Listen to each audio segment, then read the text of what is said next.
Music by DJ Sarfaraz.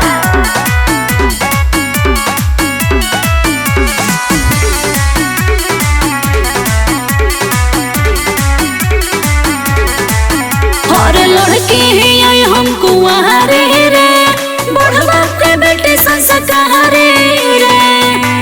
अरे छोड़ा सुनो हे और लड़के हैं हमको वहारे रे बढ़वा के बेटे संस्कारे रे।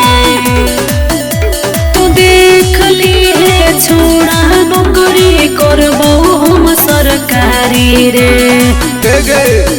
अगे हियो बिहारी छौड़ी हम शिकारी बनबोगे।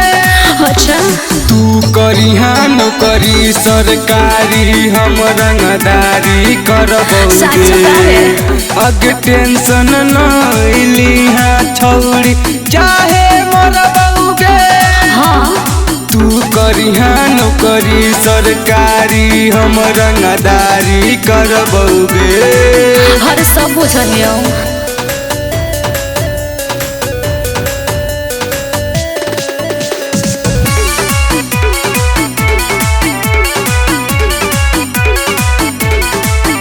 सुधर जोर छोड़ा काहे करो ही रंगदारी वाला काम रे।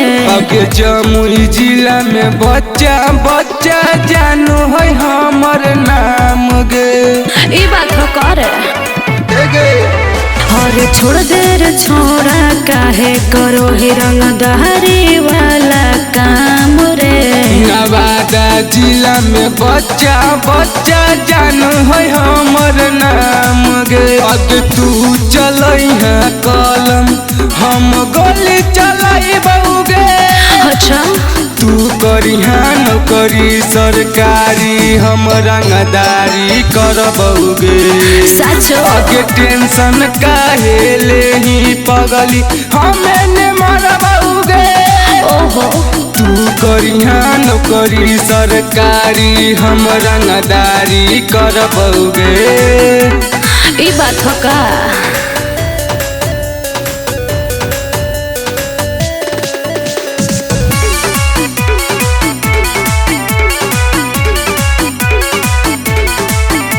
सुधर जो सर भय भियो मान लेने हम सिल के बात रे। आगे हमरा के हाथ लगा दे तो इतना के कर है औकात गे।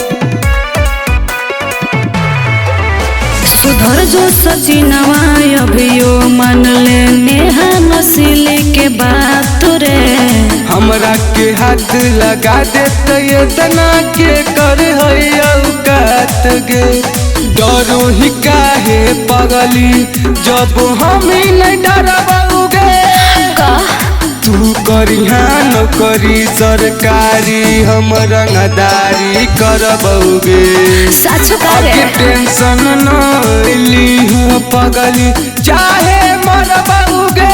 मरना रे तू करिहा नौकरी सरकारी हम रंगदारी करबोगे। सुधर जो।